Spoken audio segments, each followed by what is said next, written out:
ONews Radio, toute l'actualité nationale et des Outre-mer.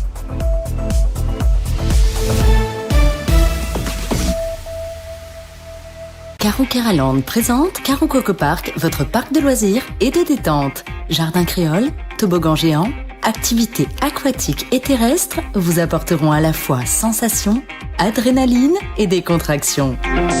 Régalez-vous dans son restaurant, le Coco Blue, ou dans l'un de ses snacks. Partagez des émotions fortes dans la zone de jeu Coco Game, où Escape Game, réalité virtuelle et maison de la peur vous offrent un 3 en 1. Fêtez vos meilleurs événements avec Karou Coco Recept dans nos espaces privés lounge. Séjournez chez Karou Coco Lodge, des hébergements de charme, proches de la plage ou du spa. Karou Keraland, le cœur de tous vos loisirs. Mayotte, actualité. Pour l'édition du jour Wambushu 2, les forces vives demandent l'état d'urgence sécuritaire, justice avec le procès d'Alger, une saisie record de 1,6 tonne de méthamphétamine et nous finirons en économie avec la livraison par drone. Mais tout d'abord, à la une de ce journal, début de l'opération Wambushu 2. Comme l'a annoncé dimanche dernier Gérald Darmanin, l'opération Wambushu 2 devrait commencer dans les prochains jours dans la commune de Bandrélé avec le décasage prévu à Amuro. L'opération pourrait nécessiter de faire traverser des engins sur les barrages qui persistent. Des barges pourraient être réquisitionnées afin de faire la traversée entre la Grande Terre et la Petite Terre. Des engins appartenant à l'entreprise Colas. Des agents de l'entreprise pourraient également être réquisitionnés pour l'opération. Il semblerait que dans la foulée de l'opération de décasage de Amuro, la finalisation du décasage du SAD de Cavani soit entreprise. Par ailleurs, le GIGN et les services de gendarmerie sont à pied d'œuvre pour assurer la sécurité du prochain décasage de Mabadzani à Majicavo. Des interpellations pourraient avoir lieu dans les prochains jours, d'autant que des chefs de bande de Mabadzani avaient annoncé vouloir se venger si le décasage avait lieu. Les prochaines semaines risquent donc d'être agitées dans la commune de Kungu. Mais me diriez-vous, quand cette commune n'est-elle donc pas agitée? Et comme on dit chez nous, Jishtema. S'agissant de Wambushu 2, les forces vives persistent à demander l'état d'urgence sécuritaire. Après une longue réunion de 4 heures vendredi dernier à la MJC de Tsararano, les membres du collectif Les Forces Vives de Mayotte ont décidé de maintenir les barrages physiquement en place avec la présence de barragistes qui laisseront passer toute la population ainsi que les professionnels pendant une semaine. Délai pendant lequel les élus du département, à savoir le président du conseil départemental Benissa Ousseni, Madi Souf, le président de l'association des maires, ainsi que Hamdi Louaïdou Soumaïla, le maire de Mamoudzou, devraient négocier avec Gérald Darmanin la mise en place de l'état d'urgence sécuritaire. Des négociations qui risquent d'être difficiles dans la mesure où Paris a déjà le sentiment d'avoir beaucoup fait. Néanmoins, sur les routes, la situation reste confuse. Des barragistes ont pris le leadership sur certains barrages. Ceux du sud, proches du Codim, ont organisé une réunion samedi au carrefour Milou. Ils ont exprimé un sentiment de trahison par les forces vives de Mayotte. Ils se présentent désormais comme les forces du peuple. Dimanche, la gendarmerie a confirmé que 5 barrages étaient toujours filtrants dans le sud. Le collectif Les Forces Vives, au sein duquel des divisions sont apparues, a répété que les barrages devaient être levés et a demandé au préfet via les élus de sécuriser en priorité les zones d'agression quotidienne. Suite de ce journal en justice avec le procès d'Alger et Madouchine. Procès concernant une affaire qui remonte à la nuit du 28 au 29 janvier 2024 lorsque plusieurs dizaines d'individus ont attaqué la gendarmerie de Sada à coups de jets de pierre et de cocktails Molotov pendant une bonne partie de la nuit. Nous vous en parlions dans nos précédentes éditions. Le 14 février dernier, le GIGN a procédé à l'interpellation de plusieurs personnes à Sada dans le cadre de l'enquête concernant cette attaque. Alger et Madouchine, deux figures bien connues par les barragistes, ont reconnu les faits qui leur étaient reprochés. Ils ont été condamnés à 4 ans de prison ferme, une condamnation qui a suscité beaucoup d'indignation parmi notamment les barragistes. Et c'est d'ailleurs à la suite d'une réunion qui a eu lieu samedi dernier au carrefour Milou que les barrages ont commencé à réapparaître sur les routes. Il paraît pourtant contradictoire de lutter contre l'insécurité et attaquer une gendarmerie, de la même manière que par ailleurs les barragistes qui disent ne pas être d'accord avec la décision du tribunal ont pourtant empêché les avocats de Alger et Madouchine de franchir les barrages pour aller les voir à la gendarmerie où ils étaient placés en garde à vue.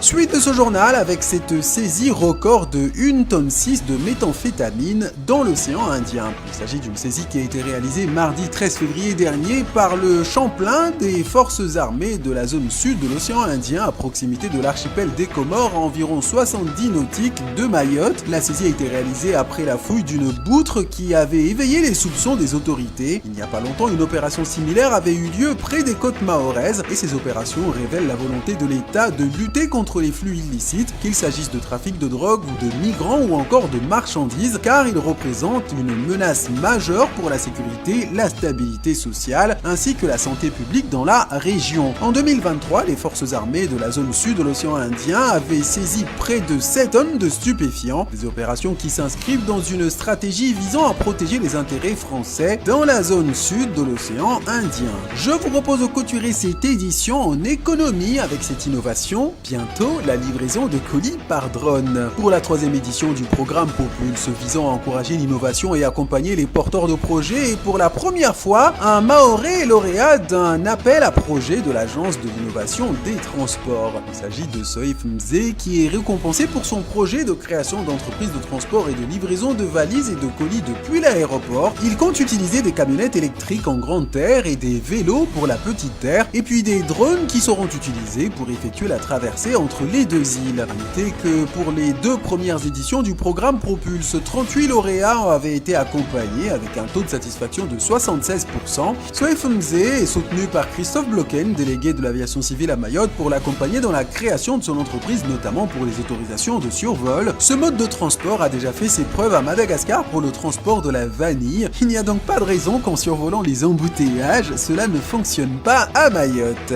Priorité au direct avant de regarder le contenu de vos journaux ce matin. Retrouvons Fatiou qui est en ligne dans le Nord et qui va nous parler de ce qui se passe sur les barrages. Bonjour Fatiou, où êtes-vous ? Oui, bonjour Anne-Constante, bonjour Christophe, bonjour Cassandra. Je suis toujours au carrefour Milou, donc où le barrage a été remis en place depuis maintenant, depuis samedi dernier. Samedi après-midi, et donc les veilleurs du barrage sont toujours sur place, et en fait ça continue comme c'était auparavant. Hier soir, il y avait plein de monde qui était passé pour demander tout simplement si ça allait encore circuler ce matin. Mais voilà, ils ont reçu la réponse comme quoi ce ne serait pas possible. Et ce matin, en venant, on croise encore beaucoup de voitures qui viennent, de personnes qui souhaitent aller au travail et qui viennent en fait se retrouver bloquées. Il y en a certains qui déposent les personnes de leur famille pour leur permettre de passer le barrage à pied, et pour aller essayer d'avoir un véhicule donc de l'autre côté. Il y en a d'autres qui font demi-tour et qui retournent vers Mtsangamouji et dans les villages et communes alentours. Donc voilà, des barrages qui sont toujours en place. Le barrage, est-ce qu'il laisse passer les véhicules de santé, les infirmiers, les médecins, éventuellement aussi les camions de livraison? Est-ce que la charte des barrages est respectée ou pas du tout? Pour l'instant, il n'y a aucun véhicule qui s'est présenté, aucun véhicule de secours, ni même de camion de livraison.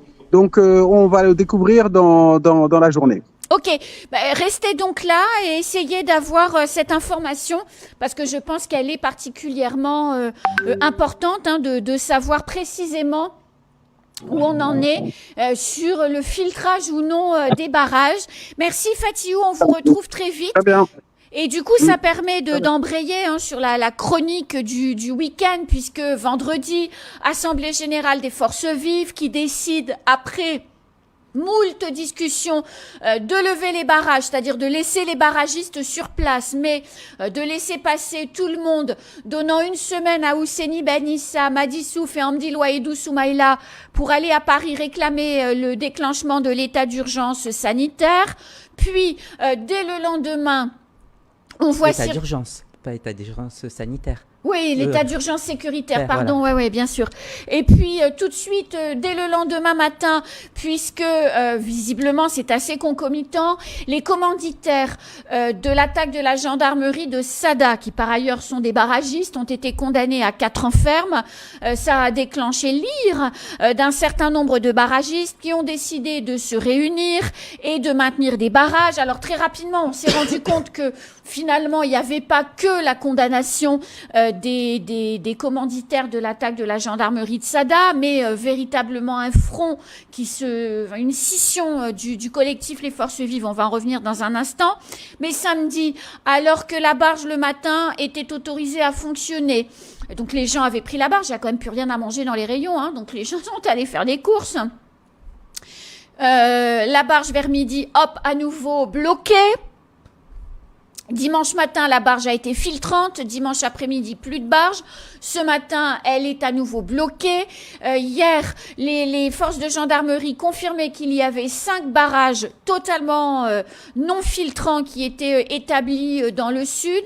Et on se rend compte, parce que ça circule sur les réseaux sociaux, que à l'intérieur des forces vives de Mayotte est né les forces du peuple qui déclarent avoir été trahis par le collectif Les Forces Vives de Mayotte parce qu'ils auraient oublié pendant la réunion de dimanche avec Gérald Darmanin les questions de l'état d'urgence sécuritaire, donc difficile ensuite de le réclamer quand c'était pas au contenu de la discussion. Ils ont donc décidé de se diviser en quelque sorte et puis derrière de remonter les barrages. Résultat, nous devions avoir Badirou au téléphone ce matin. On l'aura par Skype, puisqu'il a peur de ne pas pouvoir passer les barrages lui-même. On en est où? Est-ce que c'est pas devenu du grand n'importe quoi? Christophe. Non, écoutez,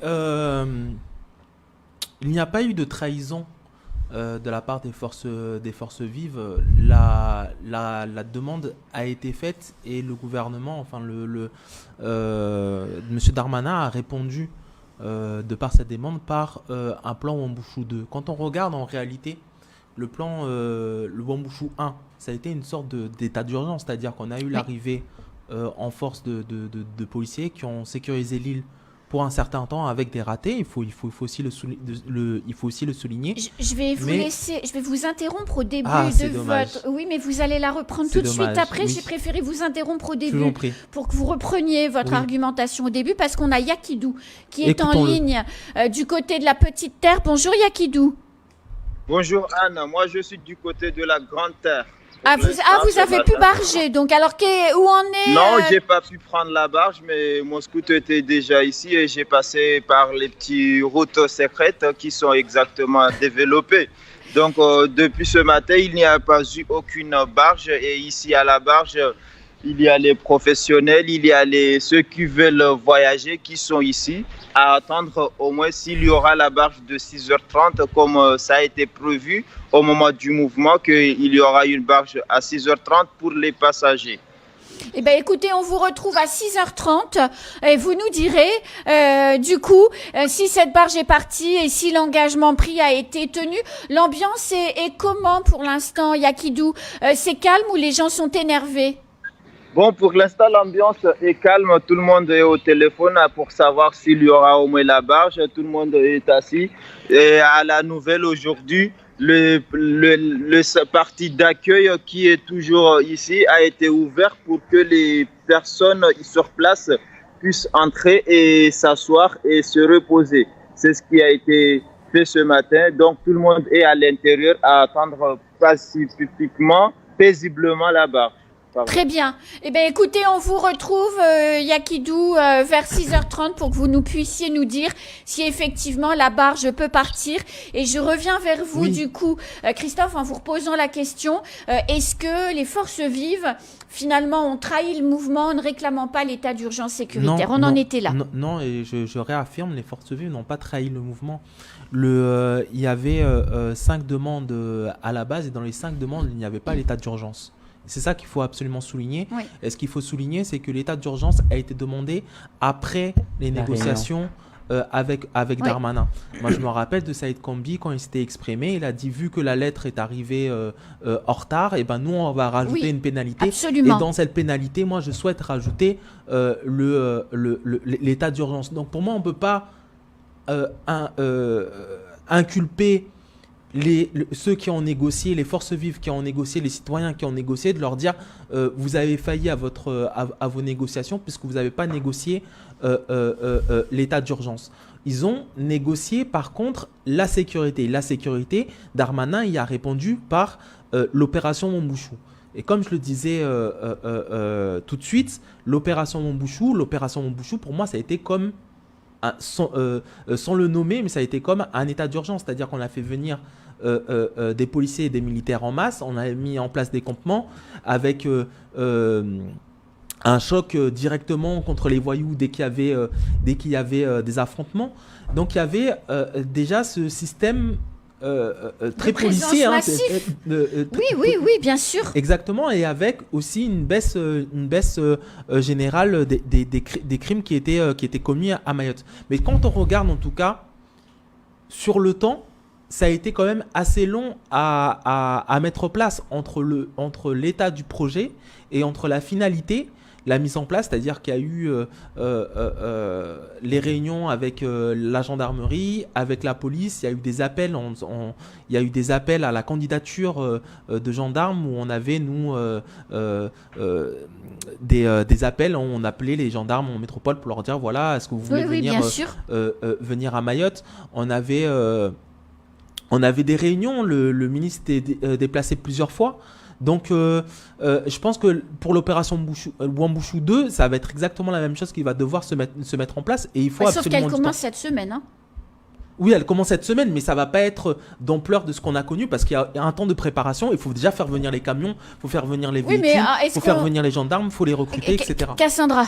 Moi, ce que je voulais dire, c'est que jamais on a eu un gouvernement qui est à l'écoute et qui a répondu à la demande des Mahorais. Autant. Il faut quand même le dire. Je le redis parce que c'est important. On a eu une ministre déléguée aux Outre-mer qui se sont dépêchés pour venir face à la colère, à l'exaspération des Mahorais dimanche. Aller-retour en une journée. En une journée. Ils ont eu des annonces faites par les médias à la population avec ce qu'on sait, droit du sol, suppression de séjour territorialisé. Et arrêt des régularisations. Et début de l'opération Wuambushu 2. Qui a secoué ces annonces? Toute la classe politique et la France. Toute la France nous regarde depuis ces annonces. Et le droit du sol a déclenché anime le débat politique, bien sûr, Cassandra. Depuis la semaine dernière. Parallèlement, il y a eu cette rencontre qui a duré plus de 4 heures avec les élus, les acteurs économiques, les forces vives. Il y a même eu un temps de pause pendant quelques minutes demandé par les forces vives qui a fait dire que, moi je vous promets de faire un courrier qui retrace les engagements qui a été dit ce jour-là, et à l'issue de ce courrier, les forces vives disaient on va l'analyser, on va le regarder et on lèvera les barrages. Ce qui a été fait. C'est ce qui a été fait. Voilà, je veux le redire, c'est ce qui a été fait. C'est ce qui a été fait de part et d'autre. Ensuite, il y a eu des réunions le vendredi après-midi où on a dit les forces vives oui, non, et c'est ce que vous avez dit il y a 5 minutes. Et le samedi, parce qu'il y a eu la décision de justice, et on en reviendra sûrement après la pause, a fait que les barrages ont été levés. Pour répondre à votre question de division, de scission, les Mahorais n'y comprennent plus rien. On dit on lève les barrages. Sur le terrain, c'est absolument pas le cas.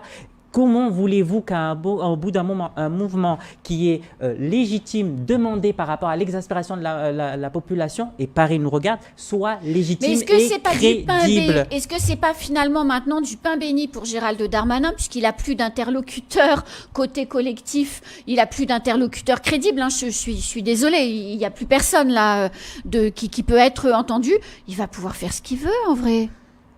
Moi, je m'interroge parce que ce mouvement qui est né en fait des Mahorais, on l'a dit, il est légitime, c'est la colère.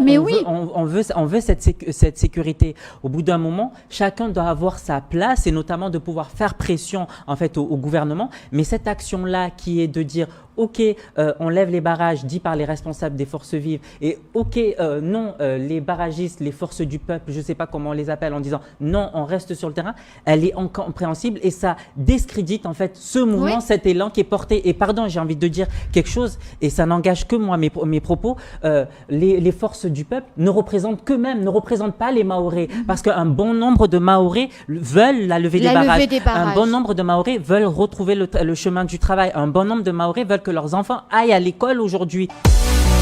Toutes les musiques du monde et des régions d'outre-mer sont sur O News Radio.